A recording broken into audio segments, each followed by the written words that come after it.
tahu. Oke, jadi kita akan bercerita tentang menteng tapi yang cukup kecil aja, yang pendek saja. Karena kalau menjelaskan keseluruhan menteng itu bisa 2 jam. Tapi kalau mau santai itu bisa sampai maghrib. Jadi kita akan masuk ke gedung Bappenas, ke gereja Paulus yang dulu di awal-awal menteng berdiri hanya ada 2 gereja. Satu di sini, satu lagi di Heresia. Gitu. Dan kita akan masuk ke Museum Perumusan Naskah Proklamasi, dan mudah-mudahan nanti kalau di sana siap, nah itu akan ada presentasi tentang riwayat menteng dan rumah-rumah di sekitar sini. Oke, kita 5 menit lagi jalan. Mengaja ada satu poster. Oke, sekarang dibuka poster pertama. Poster pertama itu tentang peta lokasi di zaman Belanda. Atas.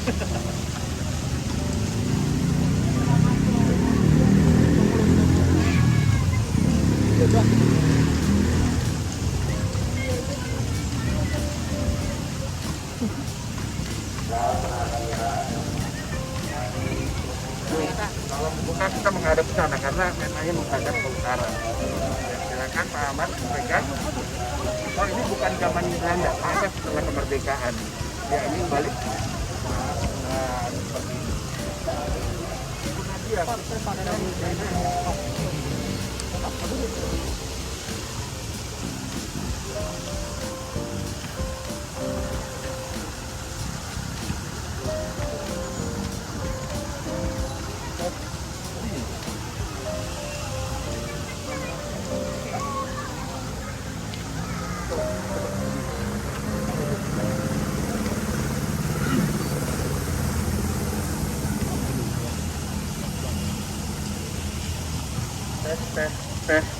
tes udah ya. Oke, agak sini Pak Ahmad, matahari ini taruh di bawah aja, tolong taruh di bawah aja. Mas Haji tolong ini pegang satu lagi ya. Ini agak ke sana karena kena sinar matahari ya. Ini pegang satu ya. Ya, tolong naik ke atas ya. Ya, Bu Nadia, kita sekarang berada di sini dan ini adalah peta tahun 1960 awal. Karena apa? Karena sudah ada kompleks Asian Games, kompleks Gelora Bung Karno, dan di sini juga jembatan Semanggi sudah jadi, dan di sini Jalan Raya Jenderal Sudirman ini masih kosong gedung-gedungnya, dan juga gedung-gedung sekitar sini, dan ini juga di sini ada Jalan Palmera Barat, di sekitar sini ada stasiun kereta api, dan di sini ada Jalan Palmera Selatan. Tahu nggak Jalan Palmera Selatan jadi apa? Sekarang Jalan Asia Afrika. Di depan Plaza Senayan dan Sensi. Oke, jadi di sini yang menarik adalah Jakarta di tahun 1960-an ini masih merupakan tanah yang kosong, dan menteng ini juga boleh dibilang masih sepi ya. Kalau sekarang kan menteng itu tempat orang motong jalan ya, terutama mobil ya, kendaraan gitu. Jadi Ibu Nadia, apa yang bisa kita ceritakan di sini? Selamat pagi semua. Jadi kalau kita lihat di sini memang di awal tahun 60-an batas Jakarta tuh sebenarnya ini gitu. Jadi yang Kali Banjir Kanal. Jadi ke selatan jalan ini baru dibuat dalam rangka pembangunan Kota Baru Kebayoran. Jadi ini tuh terusannya Jalan Sudirman ini baru ada awal tahun 50-an. Dan daerah sini dulu masih kebun semua, masih tanah kosong gitu ya. Kenapa pada saat pembangunan Kota Kebayoran itu dibilang kota satelit? Karena memang jaraknya cukup jauh gitu ya dari kota Jakarta. Jadi ada lahan hijau yang memisahkan antara kota Jakarta dengan Kota Baru Kebayoran. Tapi pada saat itu Menteng sudah dikembangkan sejak awal tahun 1910. Jadi sebenarnya Menteng itu mulai dibangun di awal abad ke-20. Karena apa? Karena pada saat itu Batavia mendapat lonjakan penduduk. Jadi ada yang tahu tanam paksa, ada ya. Jadi setelah tanam paksa berakhir tahun 1870, pemerintah Hindia Belanda itu membuka Batavia untuk penanaman modal swasta. Jadi setelah itu banyak perusahaan-perusahaan swasta yang beraktivitas di sini, terutama dalam bidang perkebunan, pertambangan, asuransi, dan juga transportasi. Nah, dengan banyaknya perusahaan swasta yang beroperasi di Hindia Belanda tuh ketambahan jumlah penduduk yang sangat banyak, juga dengan Batavia. Oleh karena itu, pada awal abad ke-20, pemerintah Batavia kemudian merencanakan sebuah kawasan pemukiman yang letaknya di sebelah selatannya Weltevreden. Kita tahu Weltevreden itu sekitar Monas ya. Nah, jadi Menteng ini baru dikembangkan awal abad 20 dan itu menjadi sebuah kawasan pemukiman yang direncanakan dengan baik untuk kawasan pemukiman. Karena kalau sebelum-sebelumnya di Hindia Belanda kawasan pemukiman itu tidak pernah direncanakan. Jadi mereka cuma ada lahan kosong, bikin rumah, terus setelah rumahnya banyak sama pemerintah dibikin sekolah. Tapi kalau di Menteng enggak, jadi semuanya itu dipikirkan.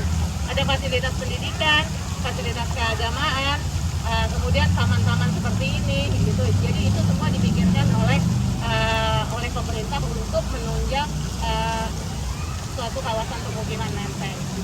Nanti di Museum Proklamasi kita bisa paparan. Jadi ada perkembangan Menteng sejak awal tahun 1909 sampai dengan tahun awal-awal kemerdekaan.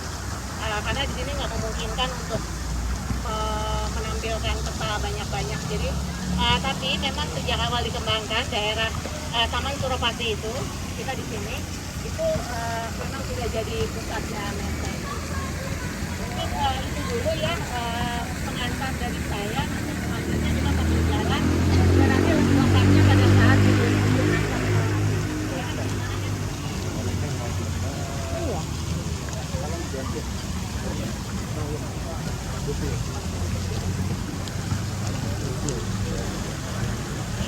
ini sekarang jadi Masjid Mutia. Jadi dulu ini adalah kantor developer yang membangun Menteng. Jadi ini developer swasta pertama yang mengembangkan kawasan pemukiman. Dan karena dulu untuk masuk ke kawasan Menteng dari arah Batavia itu dari sisi utara ya, jadi dari Jalan Menteng Raya, kemudian kita belok kanan ke arah Taman Mutia dan ketemu gedung ini. Jadi ini sebagai gerbang masuk Menteng pada masa itu. Ada lagi kan? Jalan karena sudah 8.10. Itu yang tadi kami berikan ada jadwalnya ya. Itu mudah-mudahan kita bisa on time di semua tempat karena itu juga sudah kita setting di setiap gedung. Jadi Bapak mohon tetap kita di dalam gedung-gedung dan jangan terlalu terpisah. Apalagi di gedung Bapenas ada cerita titik-titik dulu. Hanya satpamnya aja. Setiap saya datang ke sana, satpamnya pasti cerita pengalaman saya waktu itu begini, saya waktu itu begini, saya waktu itu begini. Tapi insya Allah kita masuk ke sana dalam keadaan hati yang baik, lapang, tulus. Insya Allah kita aman-aman aja. Yuk, masuk. Karena sekarang juga sudah bagus, terutama dilaksanakan jadi kita mudah-mudahan di mana? Oh iya. ada nih. Yuk, jalan.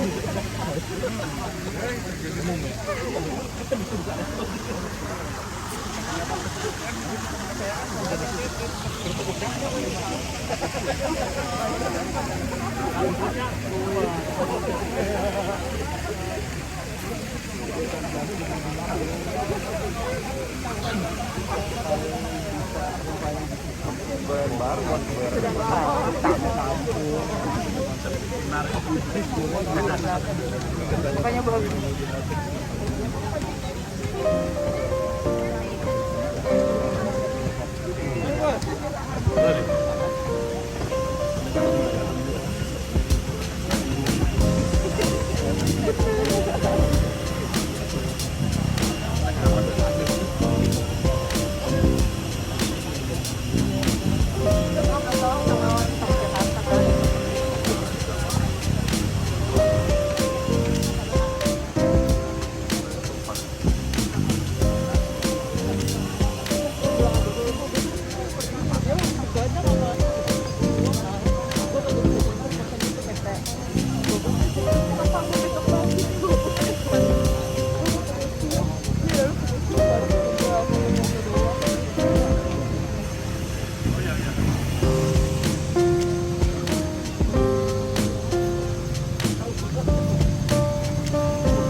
Akan ada sambutan dari Pak Pemerintah Jaya.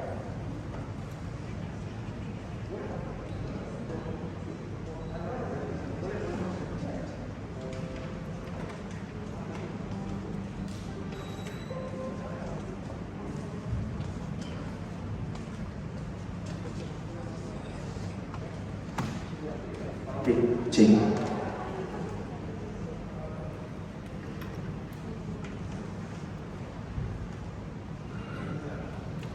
Ya, selamat pagi ibu-ibu, bapak-bapak dan kakak dan adik.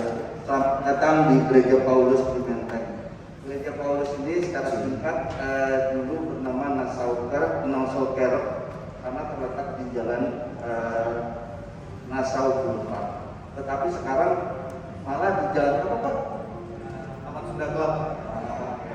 Oke, sebelumnya kita berterima kasih pada Pak Pendeta Sanjaya karena telah diizinkan untuk masuk dan bisa menikmati sejarah bangunan Gereja Paulus ini. Nah, Pak Sanjaya, silakan sambutan Pak. Ya, selamat pagi Bapak Saudara terkasih. Selamat datang di gereja kami di GBI Jemaat Paulus Jakarta. Yang beberapa waktu yang lalu beliau datang ke kami untuk menyampaikan masalah tujuan dari teman-teman semua yang ada di sini ini bersejarah ya.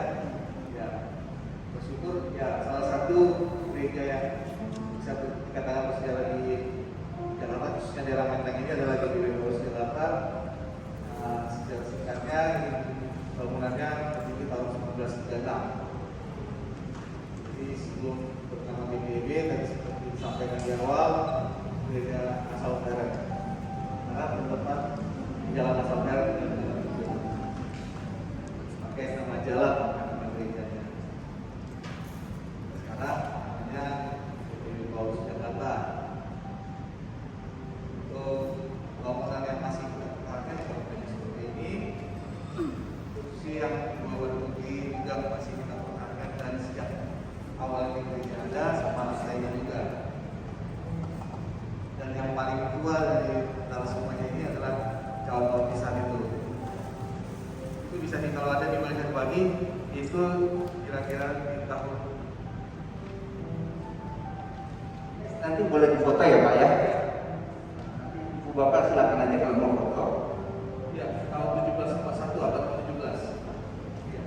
Katanya sempat hilang ya. Yang hilang itu yang ini untuk peralatan perjamuannya, yang sama pasangannya. Jadi itu kira-kira dari abad 17 kalau bisa di sini.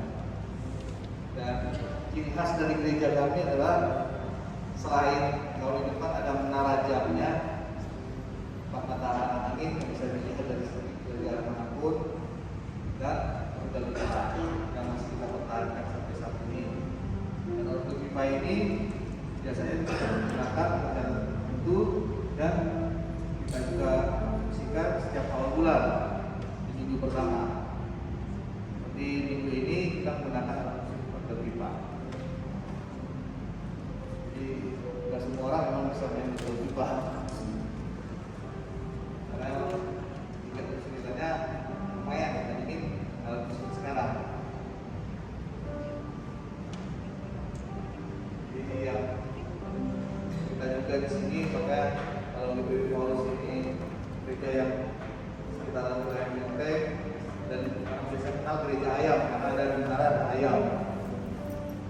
samping ayamnya Pasar Baru yang di dunia, gereja ayam juga. Jadi gereja ayam Pasar Baru sama gereja ayam Menteng. Nah, kalau ditanya mana gereja ayam mana? Yang Pasar Baru atau yang Menteng? Ikut-ikut takut salah ya. Iya. Naik angkutan umum gitu ya, tuh aja mau gereja ayam mana? Yang Pasar Baru atau yang Menteng? Ya begitu singkatnya, bisa dibaca di beberapa nanti yang gereja kita sampai saat ini ya bisa bertahan dan boleh dibilang udah masuk cagar budaya. Yang nggak boleh kalau cagar budaya rombak harus sesuai dengan aslinya. Nah ini kita pertahankan aslinya, yang naik sampai pintunya juga, banyak semua masih. Terima kasih Pak Pendeta Sanjaya. Ya, berikutnya boleh putar-putar Pak? Boleh foto? Oke, jadi sambil lihat-lihat arsitekturnya dan juga gaya bangunannya, Ibu Nadia juga sambil menjelaskan mengenai gaya bangunannya, terus juga siapa sih arsiteknya, apakah arsiteknya Insinyur Faisal yang juga membangun gedung Bappenas, Stasiun Jakarta Kota dan lain-lain, atau ada arsitek lain yang membangun ini, atau biro arsiteknya, betul. Jadi sambil Ibu Bapak berfoto-foto, kita juga sambil dengerin Ibu Nadia bercerita. Silakan. Silakan ya Ibu dan Bapak kalau mau potret sambil berdiri juga nggak apa-apa. Saya nggak masalah kok. Nggak ditontonin nggak masalah, yang penting dengar. Jadi gereja ini merupakan gereja kedua yang dibangun di Menteng. Gereja pertama itu gereja Teresia, sekarang di Jalan Gereja Teresia, tapi itu gereja Katolik.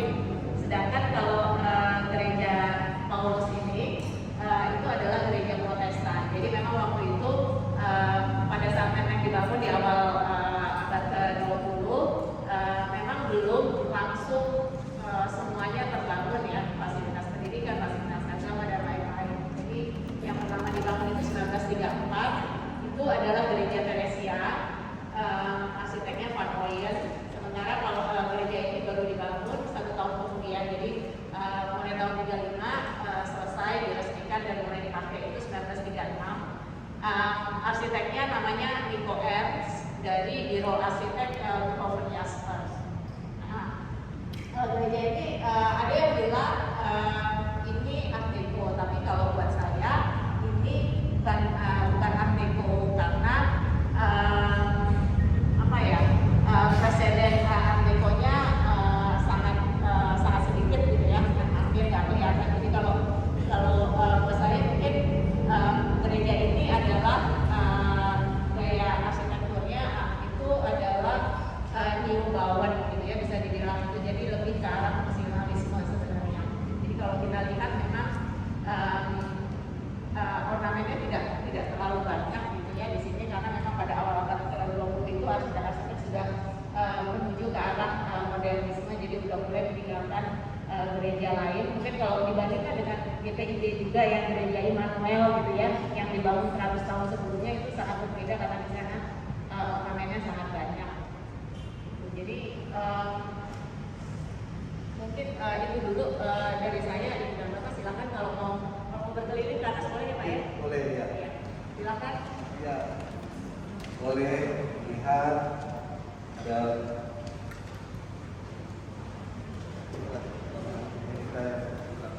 Jadi ini mulai dari GPIB tahun berapa ya Pak? 1948. 1948 ya Pak ya, GPIB ya.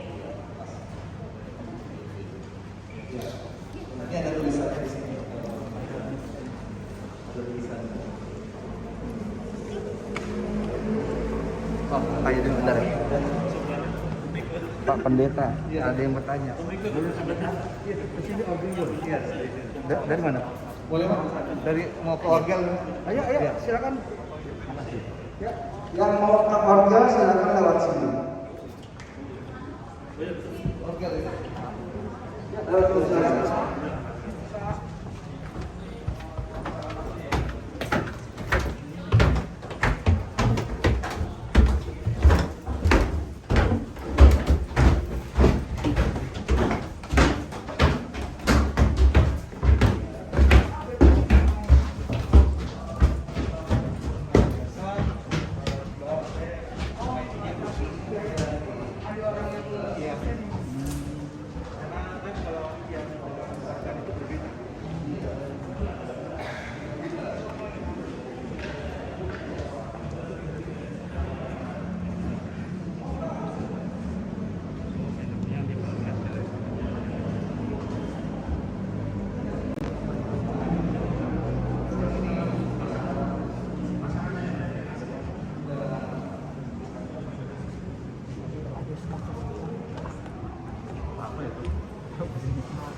Itu spion buat apa ya kalau boleh tahu?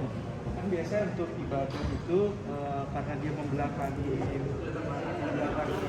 pintu jemaat, pintu gereja, biasanya kan pendeta jalan, jadi dia harus bisa lihat ada di belakang. Iya. Nah, seharusnya kalau program timnya itu kan dia sistem cuma ini udah pakai kompresor. Saya kan dulunya memang harus dipompa sambil dimainin. Ada yang pompa, ada yang main. Kalau pompanya di ruangan belakang, cuma kita udah tutup. Jadi hanya sudah pakai kompresor, kita pakai tenaga mesin. Masih bisa. Ini tadi jam 6 tadi masih kita masih dimainin. Ya.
Kalau dilihat di YouTube juga ada yang biasanya untuk di balik media.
Nanti apa di YouTube-nya channel apa?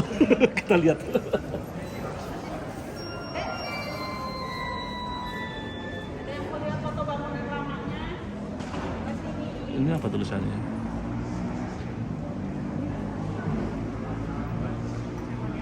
Oh, ini buat bagus.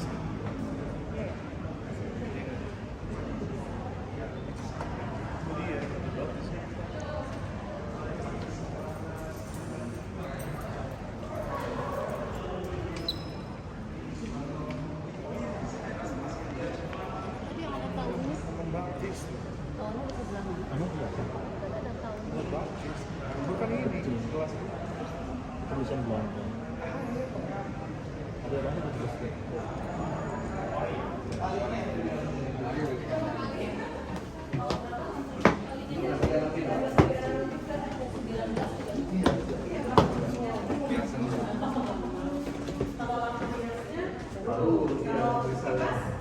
yang udah lama. Memang bangunannya kan kalau dulu kan nggak ada AC, nggak ada kenal pohon nggak main di ini seperti ini supaya ketika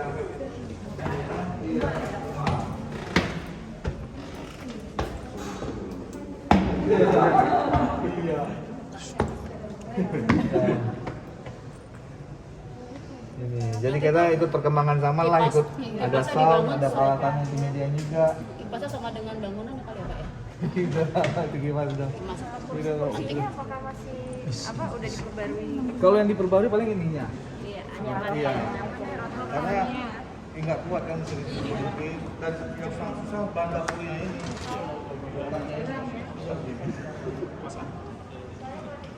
Jangan kemana?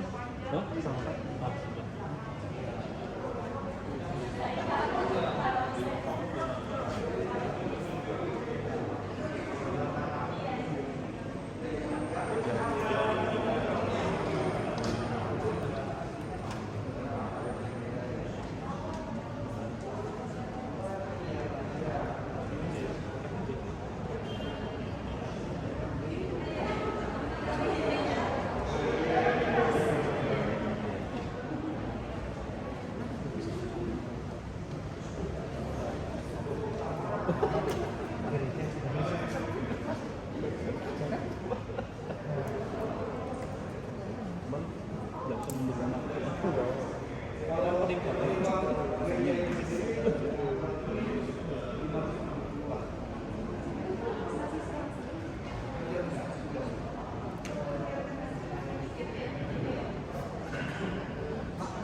Kalau yang masih bertahan itu yang ini, memang dibawa ke sana, kita udah ada mesinnya.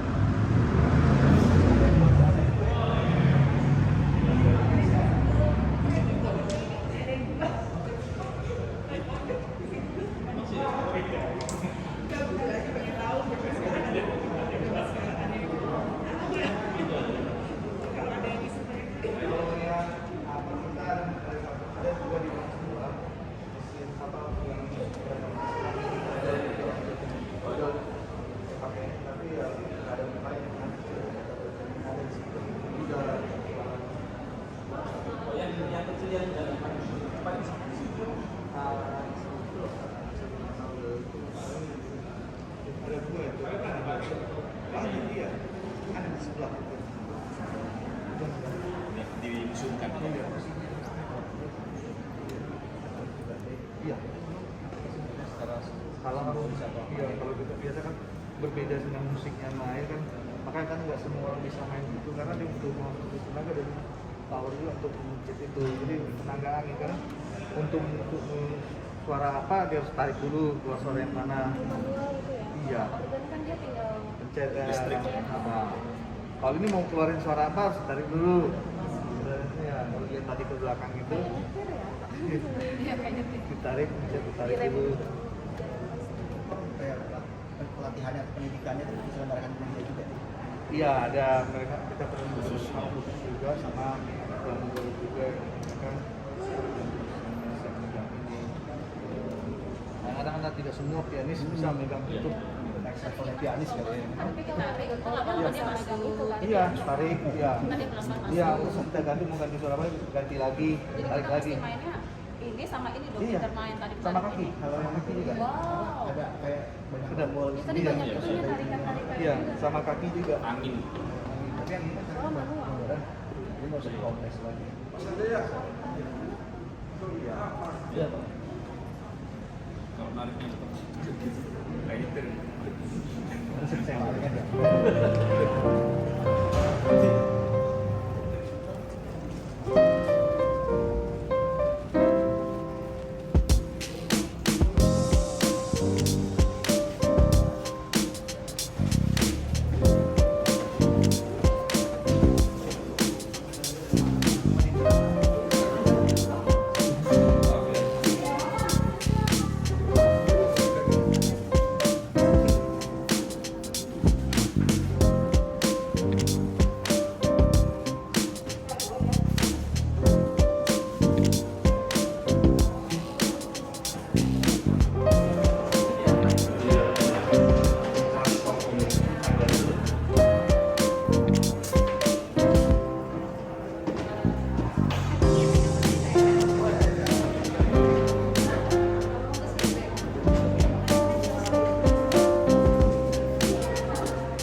Kita